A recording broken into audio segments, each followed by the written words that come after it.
A warm welcome and good evening to all from the Creative Arts Academy. Before we start with the webinar, I would want to open with a quote by American actress Lucy Liu. She says, "Art can transform lives. It gives us the power to question, to confront, to explore, and to challenge how we think about the world." Today's webinar, Art at the Heart of Education, is the second webinar under the Arts at School project. We are here to learn and discuss how arts can and will reflect positively on the holistic developments of students, how arts will incorporate itself into the curriculum, and how we plan to work with institutions for this project. To discuss about this, in this webinar, we have our eminent panelists present with us today. Let me start and give it over to Sonali ma'am, who is the director, Arts at School project. I'll start by giving small introduction. Sonali Lahiri completed her bachelor's in arts from Loreto College, Kolkata, and her master's in English from Indira Gandhi Open University. She was a lecturer in the Loreto House Teachers Training Department in 1990 till 2005. She joined various business management institutes from 2006 to 2015, after which she served as the head of the department for the Loreto House Teachers Training Department, from which she retired in 2019. While in college, she trained in speech and drama from the Trinity College, London.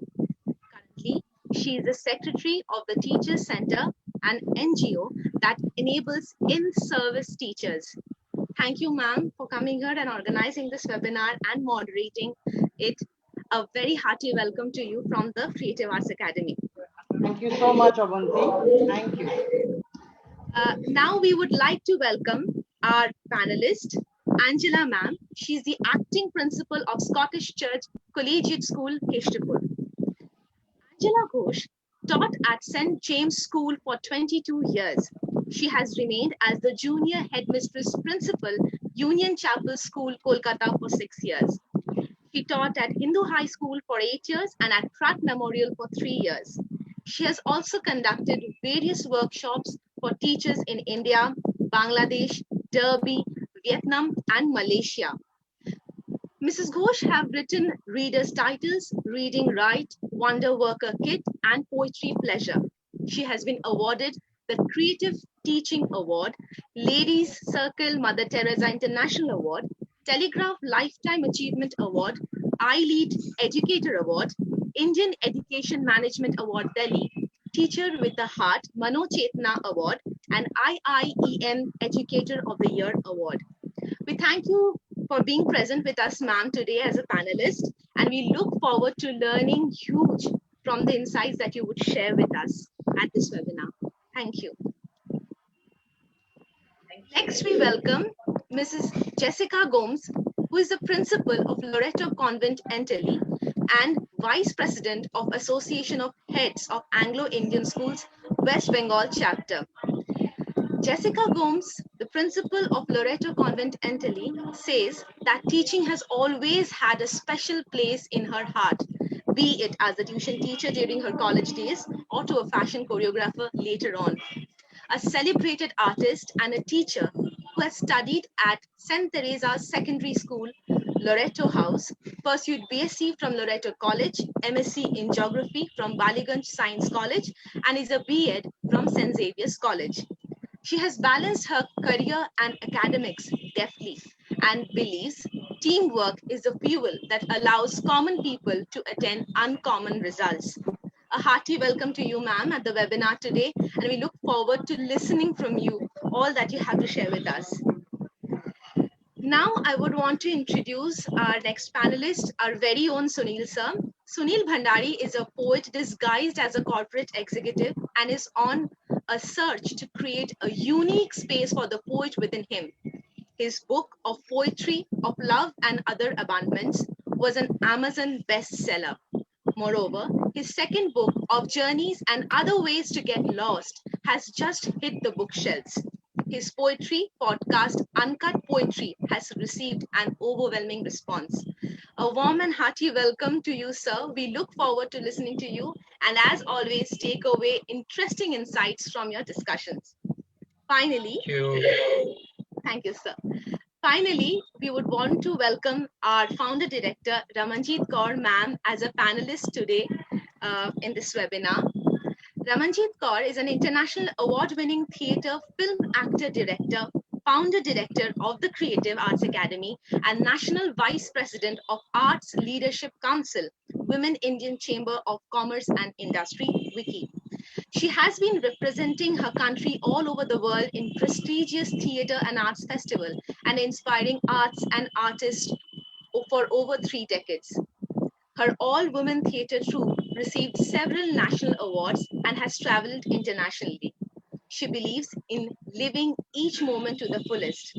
To name a few awards, national and international, that she have received are Sangeet Natak Academy's Ustad Bismillah Khan Yuva Puraskar, Sanskriti Award, Uttam Kumar Award, Ladli National Award for Gender Sensitization, French Embassy Scholarship from France, the Charles Wallace Award UK. Also, today is 10th, and also we would want to share this with the audience present with us today, that her poem, Aaj Khud Se Milaun, released on Women's Day on the 8th of March, is a huge hit and has reached over 140K audience and is available on Facebook. So all those who couldn't catch up with that, go and watch that poem. It's really, really worth it. If you want, you can go to the Facebook. So without much ado, I would now want to hand the webinar to the moderator, our very own dear Sonali ma'am, and have a great evening, all of you. Thank you so much. Thank you, ma'am. Thank you very much, Abanti. That was beautifully done. Beautifully done. Good evening, Kolkata. And good evening from me, panel members. Thank you for accepting our offer to address the issue of art at the heart of education. I'd also like to welcome the members of the TCAA family, without whom I would not be able to be sitting here, quite frankly. But before I start, I have to say that this topic is very close to my heart. And I think I have had the best job that anybody could want. I've had the happiest space because I've been with the most creative, the most excited, and the most innovative people on this planet. And I feel they're teachers, because those are the very same teachers who go back and train children. And so I get a chance to see the adult in action and then to see what they do with little children. So when we have this topic, when we were given this topic, art at the heart of education, there's one word that actually I'd like to deal with here, because I'm sure the panelists are going to shed a lot of light on this, is along with education comes another tag word, which is big, but it means a lot, and that's curriculum. And in our country, unfortunately, we never have a problem with curriculum, right? We seem to accept everything that the curriculum gives us. But today's webinar is actually poised at such a stage of our lives that because of Corona, we've had to actually look at our curriculum very differently in 2020. The whole of 2020 has not been about the curriculum. It has not been about examinations. It's been about well-being. And the only subject that I feel has been art that has been acting as a healing to the year 2020. So I'm really looking forward to the panelists' view on how we take art forward in the various capacities and also in the areas of expertise that they have. I'd like to hear from them. So I'm going to start this webinar actually with Mrs. Angela Ghosh, the acting principal of the Scottish Church Collegiate School, because she works with very little children.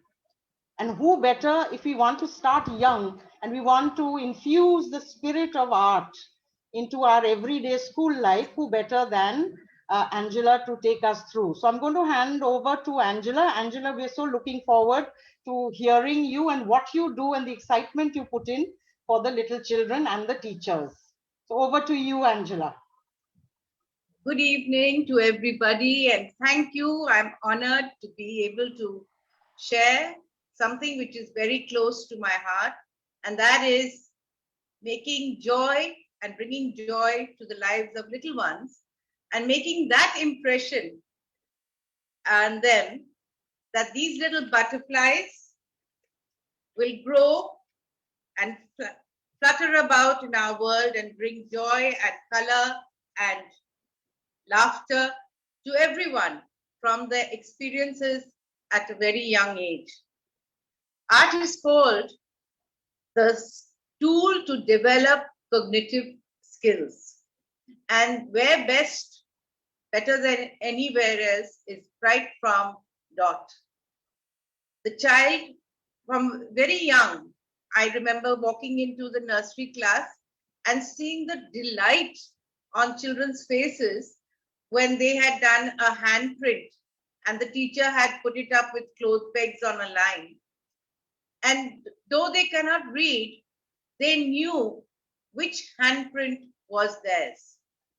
Even though they couldn't read their name, which the teacher had written out there, they identified their name from the feeling of having put their hands into paint and just made a beautiful impression of that on the paper. And that was totally their own creation. That joy needs to be sustained in the curriculum by incorporating all their experiences and their aesthetic senses, developing it so that they see a simple dot that they draw as something and they should be able to express themselves. Art is the best form of expression, especially at that young age. A little story about my little son. He had gone with his sister to a drawing competition at the St. Paul's Cathedral. She was in Loretto House and they went there and they said that everybody would get a packet of Kathleen cakes if they did a good drawing. So he left my hand and he ran and said, I want to draw too. She said, you're too small, because he was just about 2.5. And the lady there was a very sweet thing and she gave him a piece of paper and he said, what are they drawing? So he said, we are drawing a family. So he sat with his little tongue sticking out and he drew these oblongs with spikes coming out of it.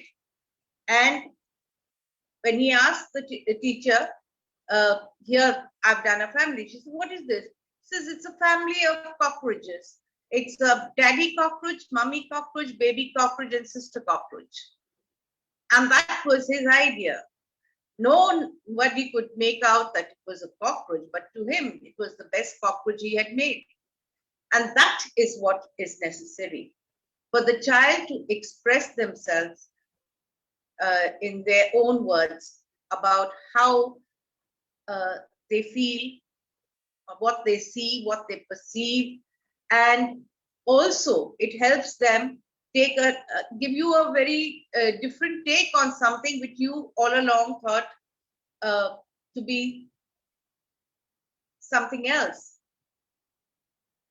Like a little child coming into a room when we were doing interviews, and he said, I was asking M4, and he said, I said man, mouse, and he said, yeah, mouse there. And he looked, and it was a room where there was a computer, and I was looking for the mouse on the floor. And the mouse was the computer mouse that he was referring to. So we should allow these children to be able to express themselves, not through only drawing and painting and singing and dancing, role play, but in so many ways. And the best form for me is through art and narration and storytelling, where the basics for the STEM subjects are, inculcated in these children. He looks at a triangle to a class 9 student, he knows that, oh, that's an isosceles triangle.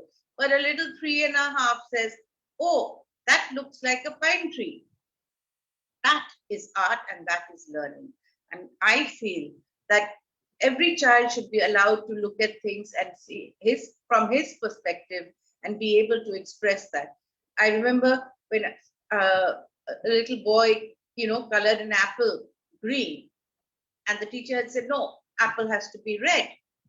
He very firmly said, no, I saw green apples. And that is what we have to allow. That is what let them express themselves. And they are seeing so much more. They're so much more well-versed these days. And how best, especially for shy and timid children, art in any form helps them grow with confidence and express themselves, and most of all, enjoy learning. So I think I've taken a lot of time, but this is what I believe. And I believe that the curriculum should include these subjects, theme related, as we always learned in the TTC, always go from one's experience and do what the children know. We all tend to try to find out what they don't know. So how about looking into their minds and seeing what they perceive? As I was sharing with Sonali yesterday, like so many people, a friend's daughter said, hey, isn't Merry Christmas meaning the Jesus's mother? So look at how children think of things differently. Somebody sees an elephant. I remember a little child telling me, elephant, that's Gomes. Angela, can you hear me? I'm sorry. Thank you so much, because basically what you're trying to tell us is that the children have this out-of-box thinking and we should encourage it. So it reminds me of a little boy, actually, when he was asked how many seconds are there, and he said 12. Right? And the teacher looked and said, what do you mean 12? How did you come to that number? And he said 2nd of January, 2nd of February, 2nd of March, 2nd of April, and he went down the 12 months. So this is that kind of thinking, the thinking that we are not encouraging, but we should, because that's also creative thinking. Right? So thank you so much for that. Angela, we'll come back to you with various questions that will be raised definitely. But you've set the tone definitely that we have to start young and we have to encourage out-of-box thinking. Thank you so much. Right. Now I'm going to take you through to a much broader base, because Angela's given us a start with the formative years. And I'd like to address this particular topic to Jessica. Jessica, in her capacity as the Vice President of the Association of the Anglo-Indian Schools, West Bengal, I would like to understand from Jessica how they address the arts issue at the board level. That's one. And how she, as a principal, has been able to take her school to several notches higher than it was originally. Right? So if you could cover these grounds, and Jessica initially. A very good evening to everyone. Thank you, Sonali Di. Well, I'd like to take it forward from Mrs. Ghosh, because when she spoke about the cockroach family and the green apple, I think that is art. And that is where the child gets confidence, and that is where the child thinks positively. Because if you nurture that sort of art within the child is going in confidence, and he will think positively, not only about himself, but he is going to think about the learning in a very positive angle. Jessica, I will take a moment here. Excuse me, Jessica. There's a lot of disturbance in the audio. Do you think something is disturbing the audio? Can you hear me now? Right. Yeah, it's much better, but much better. I don't know why that crushing sound was coming. Try it again. Okay. Thank you. Am I audible now clearly? Yes, it's clear. Okay. So I was just saying that I'll move forward from what Mrs. Ghosh was sharing about the story of the cockroach family and the green apple.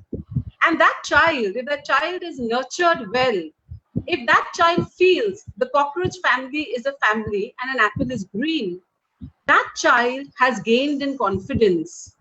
That child has gained in positive thinking. And the positive thinking is not only for the child himself, but the child looks at learning in a very positive way. And if those seeds are sown, I think nobody needs to worry. You're sure that child is going to excel in life. Now, while I was going through this topic and seeing art at the heart of education, for me, I would say art is the heart of education. I would like to stress on that art is the heart of education. And Well if said. we take care of the heart, the rest of the body is going to function very successfully. Absolutely. Well said. So, and starting off, when we start with education, we have to begin with the emotional aspect of education. When I enter a nursery classroom, I have to be ready to sit on that floor and play in the dollhouse and connect with the children. So the audio disturbance is again there, Jessica. I can't understand why this is happening. Yeah. Maybe just the network. Maybe just the network. Is it better now? Yes, absolutely. So, at the starting point of the child's introduction into the formal education system, if I am able to connect with that child at an emotional level, at the tone, why I say art is the heart, So looking at it, as Sonali has asked me, in terms of the Anglo-Indian Association of Heads of different schools, our West Bengal chapter, I think one thing that I have seen all my life, I have been in Anglo-Indian schools, I've been educated there, and today I am also leading an Anglo-Indian school. And I think this is something that is embedded in the system. This is embedded. And this is something that we need to continue with. We have to nurture what was there. So, when I got this topic, I was trying to understand better. Am I looking at arts in education, or am I looking at arts education? I repeat myself. Am I looking at arts in education, or am I looking at arts education? Now, being a part of Anglo-Indian schools, as I said, being a student, then a teacher, then now a principal, arts in education is something that is practiced throughout. And when I say arts in education, according to Wikipedia, I'll just read out the definition so it becomes more clear for everyone. It says arts in education is an expanding field of educational research. It is an expanding field. This is a field that never ends. Education never ends. The learning, we have to be ready to accept. We have to have the sponge mentality. So it says it's in the field of an expanding educational research and practice informed by investigations in learning through arts experiences. So it is by doing that I learn. That repetition of doing and the encouragement of doing the right thing. So maybe that little child has colored that apple green in the initial stages, but doesn't mean as a teacher, I would say after 2-3 years, encourage that green, apples are green, of course. But what if you color the apple purple, or a little girl's favorite color is pink? So in a few years' time, very nicely, I would have to introduce her to the real color of that apple. So arts in experiences that develop over the years. And here is where education has a very key role to play. And when we look at arts in education, we are basically talking about, performing arts. And Ramanjit will be very happy to talk about performing arts. It's about dance, it's about drama, it's about music, it's about literature, it's about poetry, it's about storytelling. And just the last month, the association, we had 68 participants performing in the activity of storytelling. And my goodness me, I pity the judges, and Ramanjit, you were one of those judges. I really pity you, because it would have been so difficult to choose the winners, because you saw that natural flair in the children. My goodness, that took us by surprise. So, this is something that if it is nurtured, if it is encouraged in the right manner, with the right doses of love, a little bit of firmness at times you do need in the system. You have to be a little firm. I'm not saying strict, but a little firm of a child. Once the child understands what is a yes, what is a no, they need to embed that in their system. Art is also today, when I look at it, visual arts, it's a big thing, very big thing. But when I look at arts in education, I'm basically focusing on certain key areas when I look at arts in education. Now, those key areas are to improve the learning through art. Art is going to act as an instrument to bring about improvement in the learning of all other subjects. Because, you know, there's a lot of love, a lot of passion. That child develops that love and passion. My goodness, that child will love any subject. So to improve the learning through art.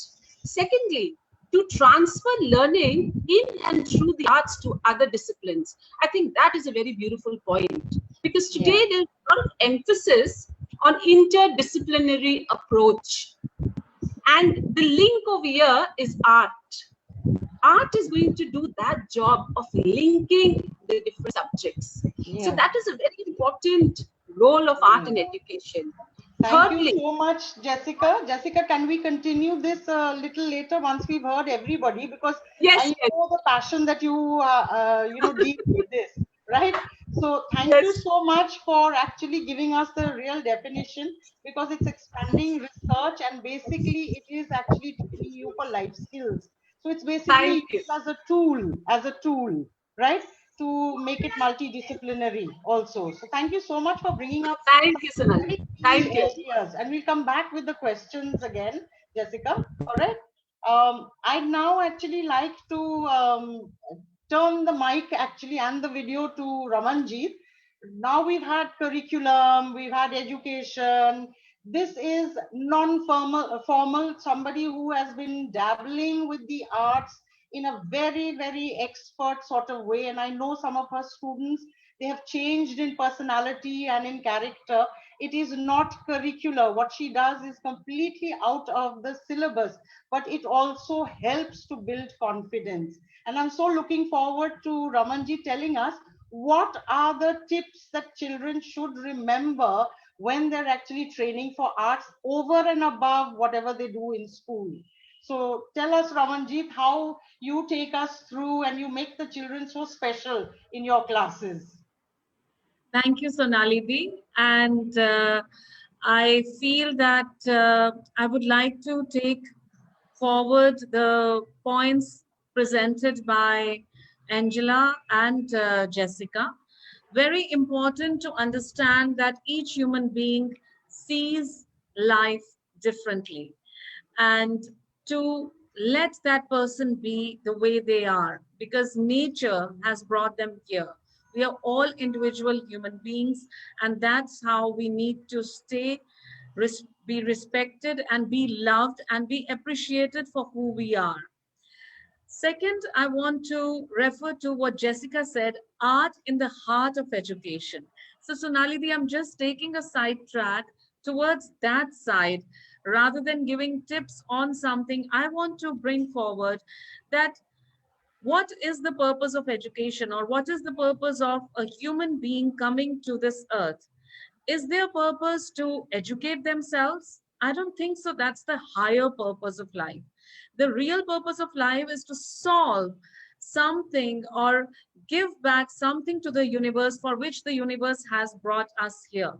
Universe has given us trees, air, human beings, animals, insects, everything, and each one of us is here to solve that purpose of the universe, of the nature. So how do we find that purpose? If we are going to bog every individual down by the rudimentary education system that we have, because we think it's right, our ancestors thought it's right, so you must do it this way, and we do not leave space for imagination, new creations, new innovations, then we are kind of killing the basic instincts that that individual is born with. Now, where does art come in to help uh, us reach the real purpose of life? It may seem like a big question, but trust me, it is a very simple question if we address it right from the beginning. When Angela showed the butterfly, or when she talked about cockroaches, I saw Jessica and my faces. We were grinning from right to left. Our teeth were popping out. And she talked about the joy that the children had when a certain assignment was given. So, if a natural instinct of a human being and a natural reaction of a human being towards arts is so gleeful, is so joyful, then why isn't it an intrinsic part of the education system? I'm coming back to curriculum. Even though I'm working outside the curriculum, they come to us after school, but they should be a part of the curriculum. They do 12 years of theater with us, right? Throughout their schooling years. They start with us at age 5 and they continue till class 12. There has to be a reason for that. And they found their reasons to do theater for those 12 years of their growing up years. So it should be, according to me, 50% of fine arts subjects and 50% of the other subjects, which is maths, computer science, geography, and history. Then we are looking at a beautiful combination of giving something to a human being. Also, I want to say, life skills part of arts, arts as it sensitizes us, it makes us think, it makes us talk. The way we are having webinars like this, how much of time is left out of the syllabus for these kind of discussions with the children? Can those 50 children sit down and have discussions? And can they be a part of their everyday life so that each one of them understands to how to present their thoughts, and not just in debate? A small team of 2 people goes for debate, a small team of 4 people goes for dance, a small team of 5 people does theater. I want a participation, all the 52 kids in discussion, in crazy dancing. Why can't a classroom be a free flowing dance where everyone is just rejoicing?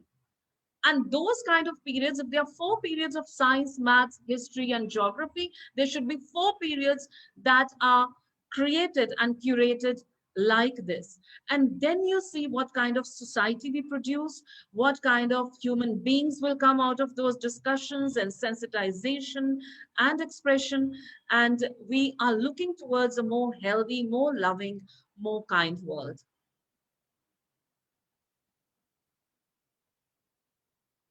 Thank you. Thank you so much for touching the real core issues that matter about art. Number one, you address the issue of differentiated learning. The fact that everyone cannot be one size does not fit all, right? So you have different expressions, you have different ways, different interests. So that was something that was really interesting. And you brought in a very philosophical twist to this, which I always appreciate. And I like that sensitization, because that's what art does. It really sensitizes you. It also heals you in so many ways. So thank you very much. We'll take up, I have more questions for you, Ramanjit, but we'll take that up later. I'd like to now hand over to Mr. Sunil Bhandari. He's a poet dressed up in the garb of a professional. And because I have never met Mr. Bhandari, I'm going to tell you that was the mystery element, Mr. Bhandari, that I said, I have to have this gentleman on the panel. I have to have him. So how do you marry the two together, the poet and the professional, right? And what exactly is the corporate world? Is it kind to the arts? Is it, does it help you to grow your arts and your art, culture? All of that I'd like to hear from you, Mr. Bhandari. Sure, thank you so much. First and foremost, I must confess that when I was a student, I was terrified to be in front of the principals and the teachers, and I've just realized that things have not changed. So, No, please don't be. We're just like you, once a student in a classroom. So the only way I thought I could compete was to put a halo on my head. So if you see me glowing this side, it's all because I just wanted to give myself some confidence. Jokes aside, okay, let's. You had a couple of loaded questions. So how does a poet fit into a corporate world? So sometimes I joke that if the corporate wasn't there, I wouldn't be a poet, because dard kahan milega? Oh, how lovely. Jokes aside, a poet obviously can't eke out a living with his poetry, which is a well-established fact. So that's one thing. But jokes aside, I think both are parallel things which run in my lives. But I must confess that on days when I'm not very good in the office, when I have this part of my life, which is the arts part, the poetry part, and I write something which I myself feel moved after I finish it, or when I read it out to someone and they say this touches me, it's a high. It's a way of connecting to people, and that aspect which affects me on this personal side, on the art side, I carry with me to my office also. It revives my confidence, which brings me to a very important point, which I think all of you have touched upon, Raman, particularly in some way, is that both are so intertwined. I mean, people don't realize. We always wonder why the corporate world doesn't give enough importance to the arts, or to people who are coming from the art stream. I think they're just playing safe, really. You talk to any HR professionals who's looking for a job, and he'll say that if I'm looking for a person in HR, I'll look for a HR professional who's come out from XLRI, blah, blah, blah. Uh, Nobody wants to take a risk. But the good part is that progressively, there are so many examples of companies who are now looking at the entire schemata of hiring in a different way. And when you start seeing the kind of people who have done well for themselves, who have had nothing to do with the STEM subjects, the science, technology, the mathematics, who have nothing to do with that. I'll give you some random examples. Uh, in India, Arundhati Bhattacharya, the former chairman of SBI, major in English literature. Okay. Uh, Hewlett Packard, the worldwide chief, Carly Fiorina, history degree from Stanford. Airbnb, the owner, fine arts, and Jack Ma, masters. Now look at these names. I could go on and on. So what is happening is people are seeing that there is something which a background in arts, or as is popularly known now when you give it a structure, liberal arts, is something which is so different, which brings in that element which seems to be missing in the traditional degrees of engineering or chartered accountancy or law, whatever. Right now, I was speaking to one of the professors in Ashoka University, which, as you know, is a liberal art university which opened up a few years back, and I think has been a forerunner in liberal arts or popularizing liberal art. There have been other universities, but not as power driven as Ashoka University. And they said, we have people who are coming out, and I said, who's picking these children up? I mean, where do they fit in? They say, you'll be amazed at the kind of jobs they're getting. They are being picked up by HR departments. They are being picked up by the government. The ministries of finance, strategy, planning are flooded with liberal arts professionals who've majored in philosophy or history or English literature. They are flooded with them. Imagine obviously there is something which they are seeing, which they've not seen in the traditional degrees of foreign affairs or political science, or something which they're seeing in these liberal arts kids. And so I asked, what is the driving force which really is making these people look at these kids who are, you know, almost like master of so many things? So they're saying that what people are realizing, that all things artistic, almost all things artistic, are a perfect amalgam of art and science. I said, how does that work? So she said, take classical music. There's science in it. You can't do classical music without an understanding of a certain kind of science. Sculpture, it's science. The whole way it is put together, that's science. She said that you go subject by subject and you find there's science involved that. So it's a great intermingling of the left and right brain which is happening when you are teaching arts to these students. You know, the dormant part which generally does not come when you're asking people to mug and, you know, rote learning and all that changes when you give them this huge expanse to let their imagination and their creativity grow. And slowly those parts of the brain which were not at work suddenly spring into action, all because they are reading literature, they are painting, they are creating music. Microsoft, as I mentioned it in lots of other places, Microsoft is hiring musicians from Berkeley in Boston in strategy positions, because they realize that creating music is such an intrinsically creative and tough job, that that skill set which they have learned intrinsically will be something which will add huge amount of value when they get them into a strategic position to lead strategy of Microsoft. Imagine, those are the kind of changes which have started happening. Are there a lot? Absolutely. Yeah. Thank you so much, Mr. Bhandari, for that, because you put things into perspective. I have a daughter myself who's a mathematician, and she's also a darzi. She's into fashion design, right? And this is one of the things everyone told me, that you want your daughter to be a darzi, but actually the darzi also needs maths, right? And she's doing rather well in Bombay and in Bollywood and things like that. So really that perspective is right, because the arts gives you that scope. It's like a rubber band and you can stretch yourself to all dimensions, all dimensions.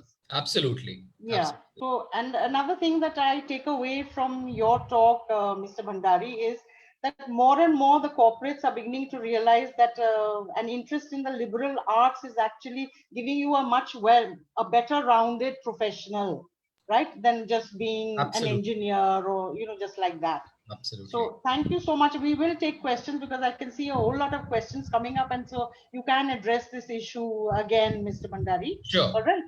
So, Obunti, I would actually appreciate it very much if we had the questions for the panelists.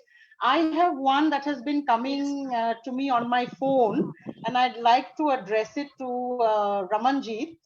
Uh, it says that, you know, teachers, you know, it's one thing to do a play and a drama on stage, because I have the space. But what happens to a teacher who has a limited space in the classroom? What elements of drama can I bring into the class?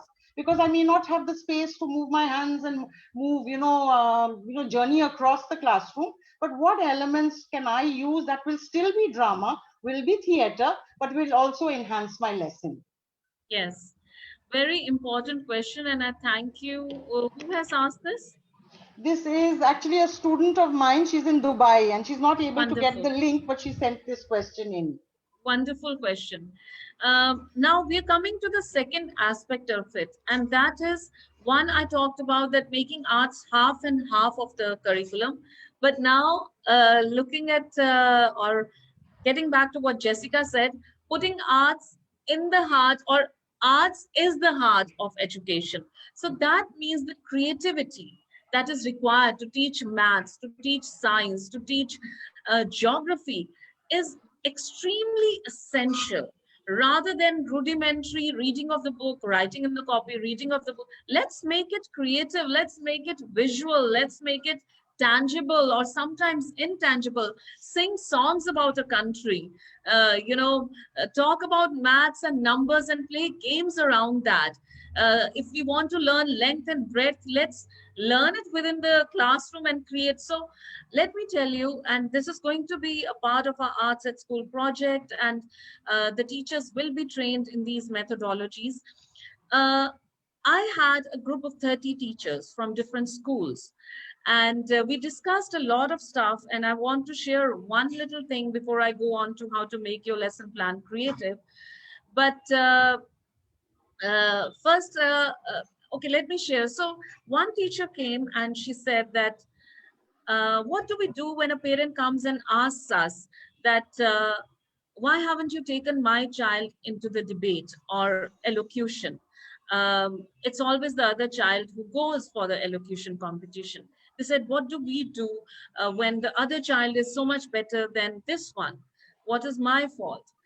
I said, that's where we are going wrong. Right from the beginning, we are making one human being feel lesser than the other human being. And we are creating an imbalanced society. And the frustration and the anger and the venom that gets spilled over through this competition, we all have to live with it.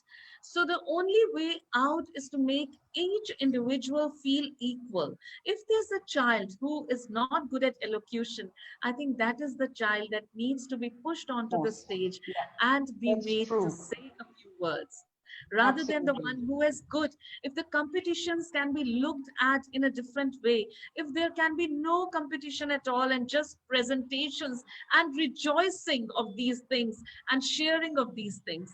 Now, coming back to the lesson plans, I had divided the group of 30 into 4 different groups.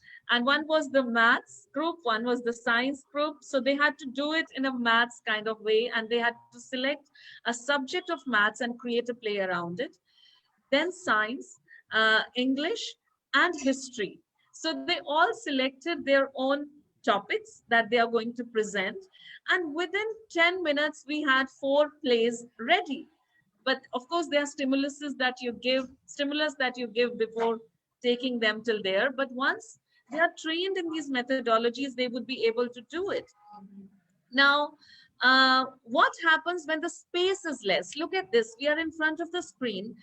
I have survived for more than 1 year doing all my plays and everything within this little box. And some amazing creations have come out. So it's not about the space as much as what we are going to do. We can sit and sing. We can stand and talk to each other. We can have a debate. We can thump on the desks. I mean, I think it's Yeah, that's true. sometimes that kind of release is required, and that kind of imagination to approach a subject is required. Yeah, lovely. Thank you for that, because this 9-inch by 9-inch space has also given us some kind of liberation, isn't it? We have not stopped anybody from doing plays. We have not had any less amounts of art exhibitions, cooking scenes in this 9-inch by 9-inch space. So, of course, art does not restrict you at all. Thank you so much, Ramanji. There's a very simple, but I think a loaded question for Angela. What is the child if they had colored the apple yellow or black? What would be your reaction? And I think Jessica picked that up. Anybody can Jessica take it. addressed it. Anybody can would have take it. done, No, no, of course. as a kid, I probably would have colored it black, and I would have explained that it's gone bad. It's gone bad. So it gives you, like Ramanjit said, an opportunity to speak, to interact, and all that. Jessica, We what have would you to say? Supposing the listen. child colored it black or yellow. Yeah. What? Shivani, it's their take on it. I feel we need to listen. Sometimes we listen, but we don't hear. Absolutely. He's trying to Absolutely. tell me something. I want you to pay attention to me. Why are you looking at all the red apples? Look at me. I have made something different from everybody else. True, I like yellow, so I want a yellow apple. I want to be like God. I want to create something new. And Could I butt in? that's what we need. Yeah, please do, Sunil. I think the nursery teacher or any pre-primary teacher is literally like a goddess, you know, with so many hands and so many emotions that she has to deal with, and she has to multitask at every second. You know, after 40 years of being with the little ones, I feel that you don't need psychiatrists or therapists or anybody. Those 40 children in the class that just smile or they're blowing their nose on your sari pallu, sort of elevates all your misconceptions and anger and grumpiness, because every day is a joyful moment for those children because their lives are not complicated like ours. Yeah, that's and true. we can get so much from them if we just listen. Yeah, true, lovely. I mean, we need to listen. We also need to nurture and care for them. I think all the children need is care And encourage. Yeah. And You know, also, us, Sunil, you wanted to say something. You were going to butt in and say something. Yeah. So if there was a child who painted an apple black, if I was a mother or a father in New York, I would haul that child to a psychotherapist. If I was a mother or a father in a very middle class household, I would just hit him on the head or her on the head and say ki pagal ho gayi hai. And probably if I was a very sensitive mother, I would probably get very worried about her and think and talk with her to figure out what's happening in her life. So I think a black apple would reflect as much as on the parents as it would on the child, I think. Yeah, it might even be a reflection of the mood the child is in, you know. Yeah. Jessica, you wanted to comment on this? Yeah. Yes, you know, when the color, as a nursery teacher, as a junior section teacher, it's not about the color black. It's much more, we have to understand why was that color black. Because today, when we look at child psychology, which is a very important paper when we are getting into teaching, child psychology is something that is of utmost importance.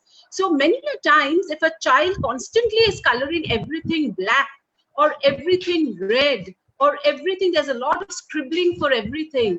There is much more that lies beyond that coloring or scribbling. So as an educator, your job, as ma'am very clearly said, not only in pre-primary, you have to be Ma Durga when you are handling children at all levels, because there is so much more that a child today is being exposed to, so much that the child goes through. So you really have to go beyond of what you're just seeing. You have to go 10 levels below that surface, which is very important. So I feel, as ma'am said, we need to listen.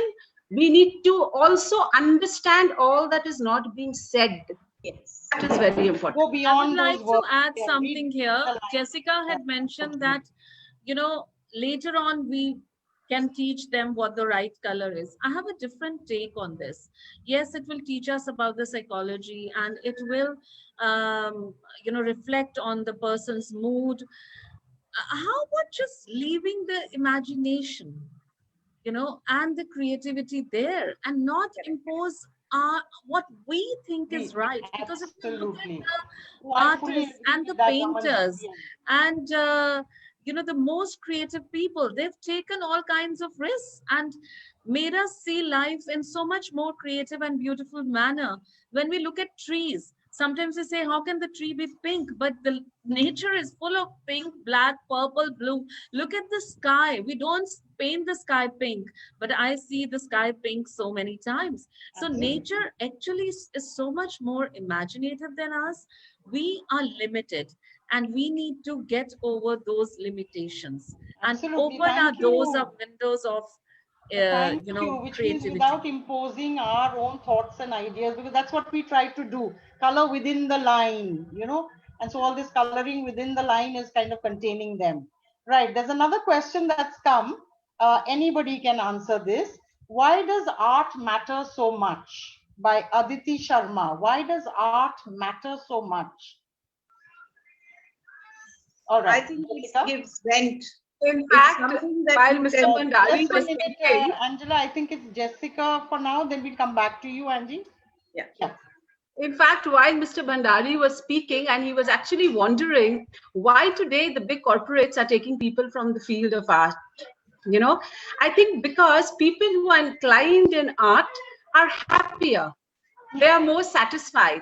They have a natural flair. They have not been pressurized to streamline themselves into a specific area. And you know, once you have joy in what you do, you will make the effort to learn more about what you get into. And I am someone who still would not also believe in a 50-50 of science and arts. No. For me, it is a whole. Why are we segregating? Why are we separating? It is one whole thing. So if we are learning the arts, we need to learn the sciences. We need to understand the interdisciplinary approach. Very And I important. think there is this is all in the thought, but this erosion is happening.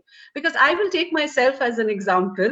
I have been a model. I have spent I think 20 years in modeling, being in And a stunning entertainment. one at that. And I think our Loreto sisters and my mentor and guide always, and I say this always, Mrs. Duck, I mean, they gave me this position to come on board to head an academic institution. And I've been known in the city and all over as a model.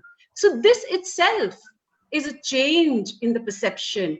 Because when you can do something with joy, you could definitely gain success in that. That's what I believe.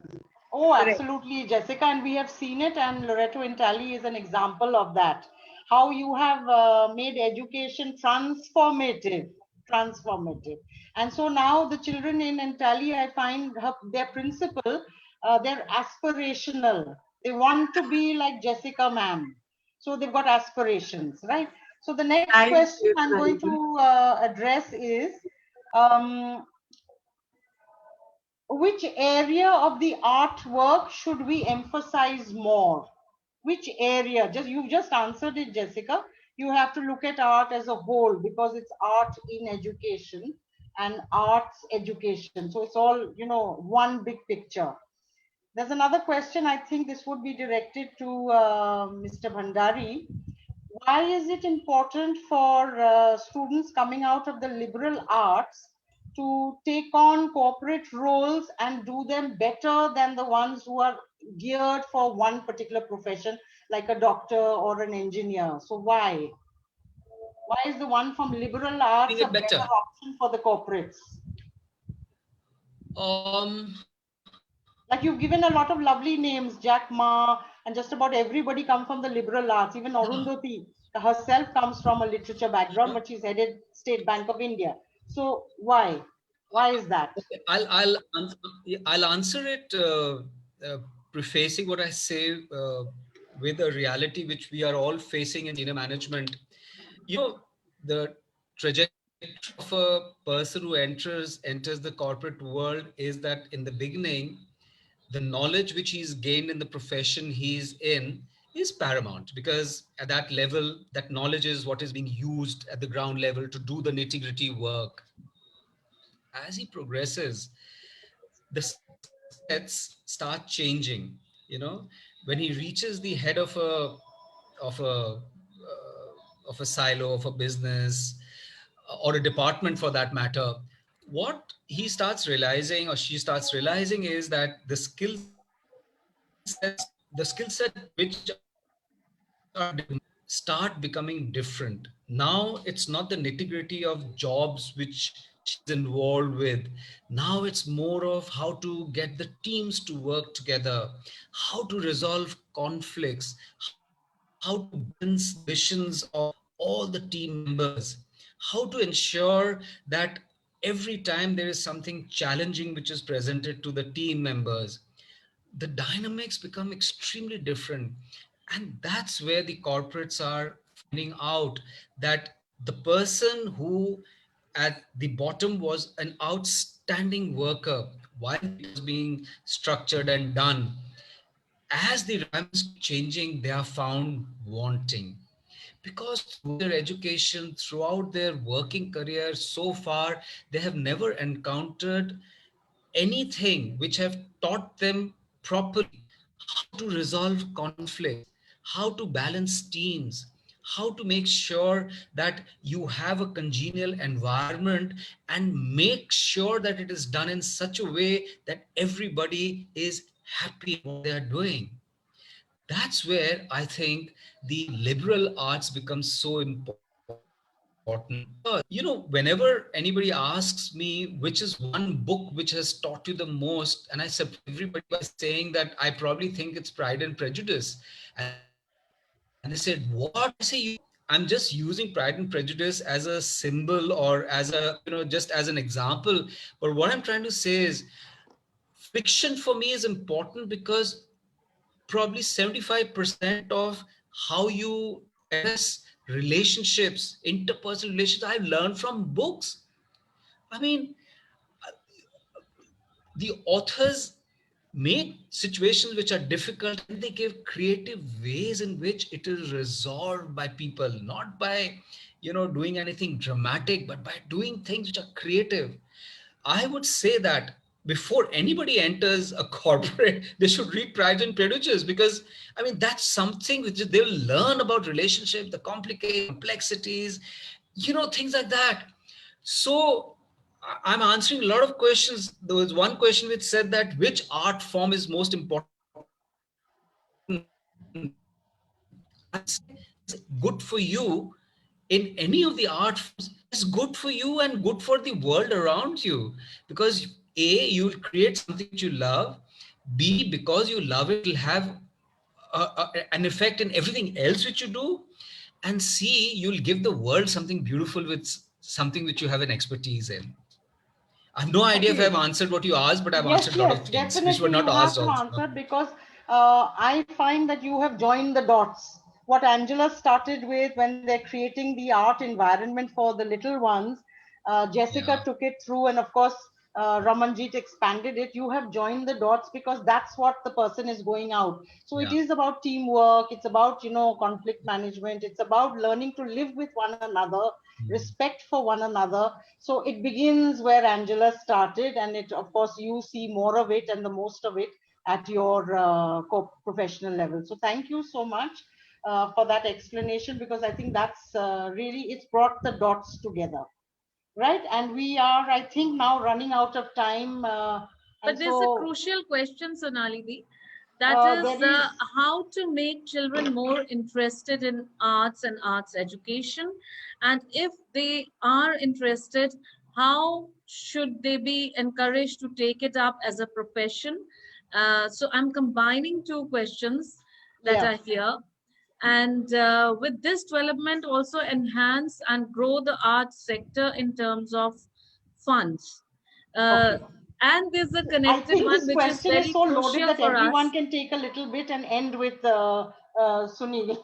But I'm also talking about another one, so we need to combine these two. How may Okay. teachers be trained to establish connections between art forms and subject areas? Could we have courses? So quickly we can answer that, Sonali, and you can answer with about our arts at school project. But first, Yeah. talking about how to encourage. So how to encourage is something that we have all talked about today, that if we start from the beginning of the school years and we continue till class 12, then we make the human being realize that arts is an intrinsic part of our life.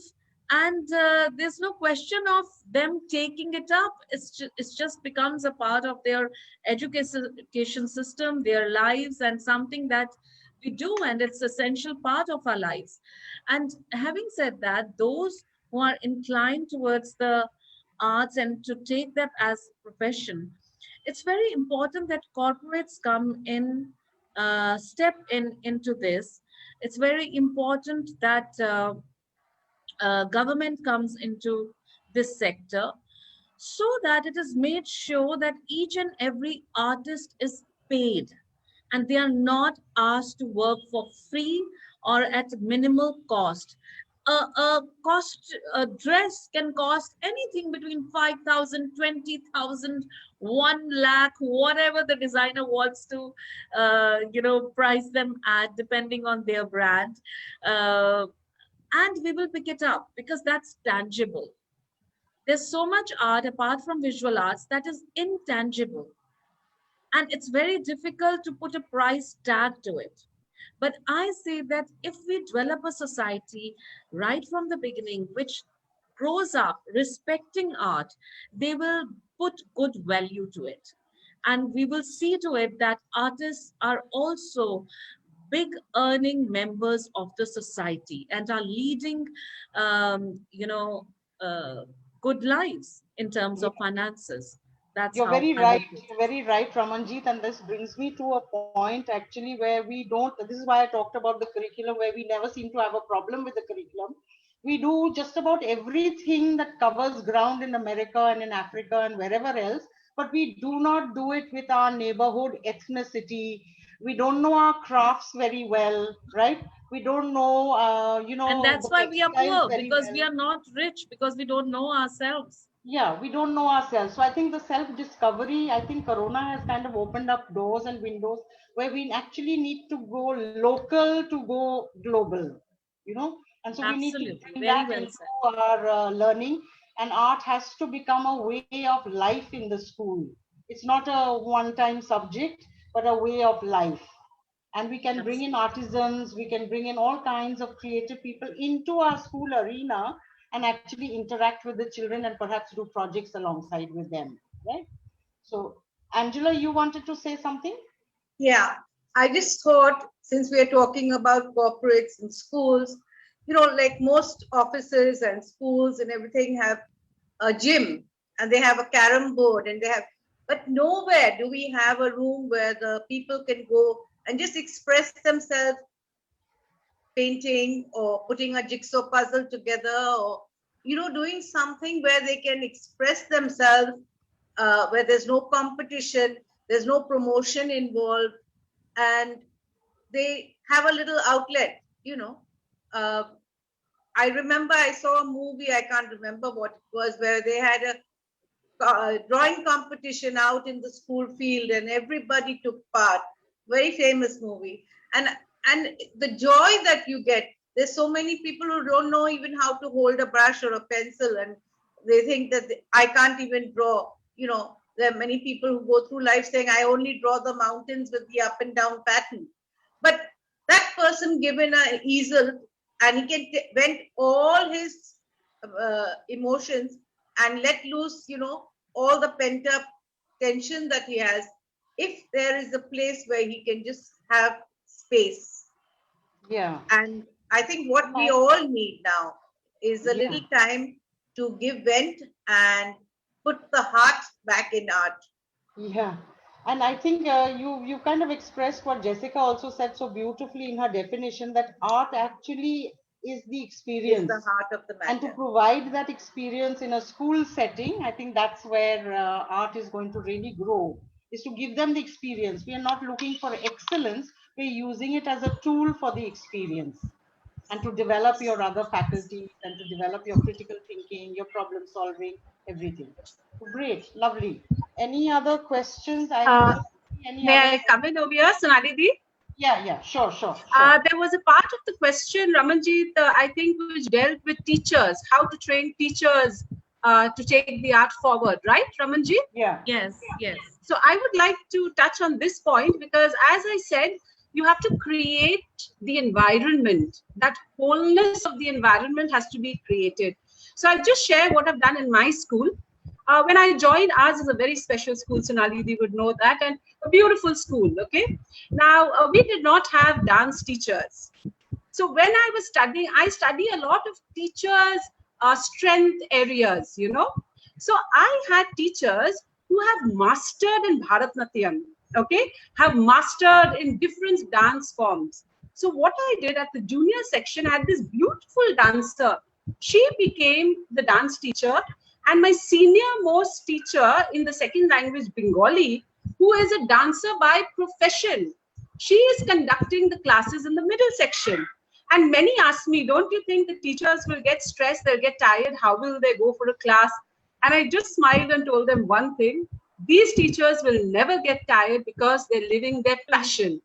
That is the time when they're going to de-stress. So that is one step that I took. Second step that I took, we introduced 22 clubs, because we need more avenues for children to just explore their imaginations and their passions and their happiness, if you could say.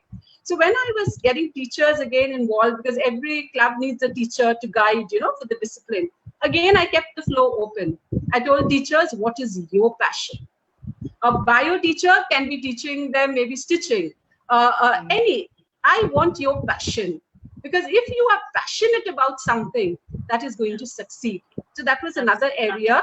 And the 22 clubs, when we had that 1 hour twice a month, the school was a buzz. Everybody, be it rugby, be it cricket, be it football, be it debating, everything. It was a lot of positive noise, and teachers happy, children happy. It was such a good feeling. Another new thing, I'll take another minute. Something my that question is, Jessica, why was? Is it not happening now? It is, I'll tell you, the clubs right now with this pandemic, the clubs we haven't really been able to work. That 1 hour buzz in school, we've missed. It's virtual. We are doing things virtual, but that buzz that I'm talking about on the school campus, that was contagious. That is being missed. So another project that again in Tally, I've taken up the pilot project for vocational training, which is going to be a part of the new education policy. And even with vocational training, we have selected vocations that we know children are going to be excited about. And one being beauty and wellness. And I am excited about it. And I told the teachers, I am going to, develop the course module. And I told any teachers, we're doing horticulture, we're doing cooking, we're doing yoga. And I just told teachers who are most passionate for the first level, let's form a core team. And I tell you, the way the first level went was beautiful. The second level, when we presented, was even more beautiful. After that, again, I had a meeting. I said, now let's meet all the teachers in the senior section, and let's now include more teachers into this vocational training. So, for me, I wouldn't say I don't like the traditional. I am very particular that the traditional is my base, my foundation. Science has to be there till 10. No need to let them leave it at 8. Why? Why are you segregating? Let them do it till 10. Because if I'm doing beauty, I'm doing skincare, and that is all about the science. So we cannot separate them.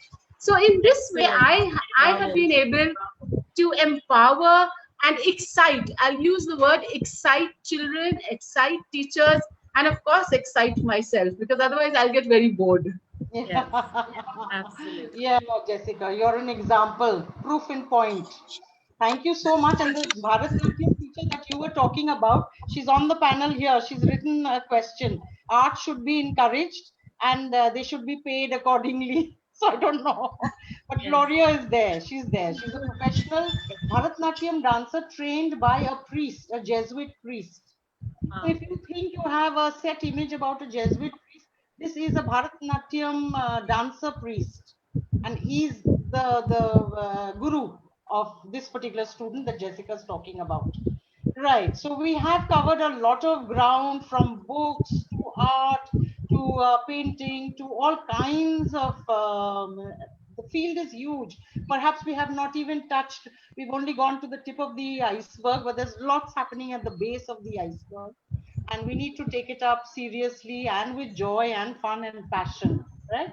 And I think, we look forward to a lot more participation from schools, from children when we start our Arts at School project. And we're hoping that, with our expertise, resource people, we'll be able to inject this. Instead of the COVID vaccine, we'll be able to inject a dose of happiness, and we have well-rounded individuals.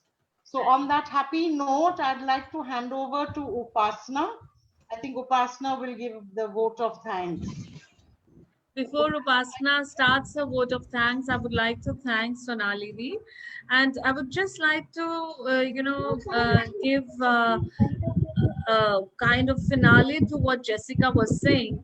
Jessica, after this, and this is sharing with everyone, we are looking towards closed door conferences, or maybe we can make them live for audience also, where people like you, educators like you who have done innovations, to come and present your case studies in detail. So each conference would be focused on only one or two case studies, so that you can talk for half an hour and present those case studies. And addressing the question of teaching the trainers or training the trainers, that's the project that Arts at School at the Creative Arts Academy, headed by Sonali Lahiri, will be starting from April itself, or latest by May, depending on the administrative and technical details.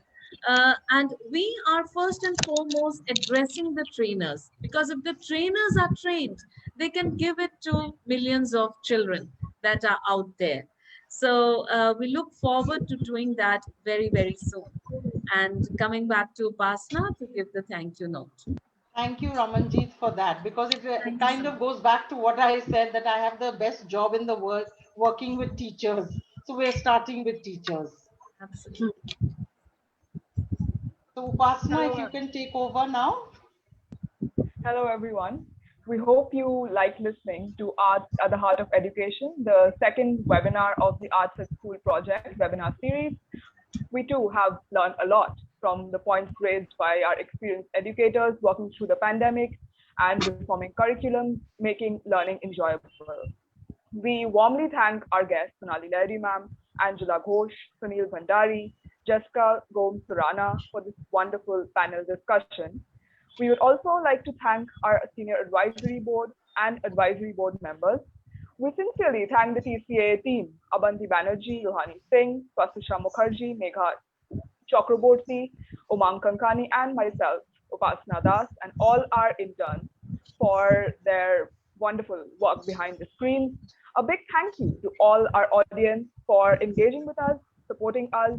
Please check out TCAA's upcoming courses on children's theatre courses and theatre courses for adults, and the manuscript to publishing course on our website and social media, which has been posted in the chat.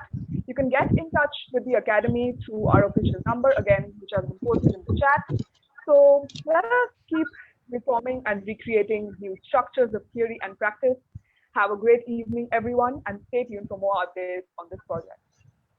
Thank you so much, Upasana, and good night. Thank you very much to all the panelists. This was an enjoyable discussion. We know exactly where we are headed with the arts. Thank you so And much. a big thank you to the audience who've been listening to us. And I saw some amazing participation over here. If some questions are unaddressed, we would like to put those questions up. And I request the TCA team to put up those questions on Facebook. And I request Jessica, Sunil, Angela, and Sonali to address those questions on the Facebook. So see you very soon. Stay in touch on the website, Insta, and Facebook handles, and get in touch with Loreto and all other organizations that our lovely panelists are associated with. Stay safe, stay happy. Good night. Thank you so much. Thank you. you.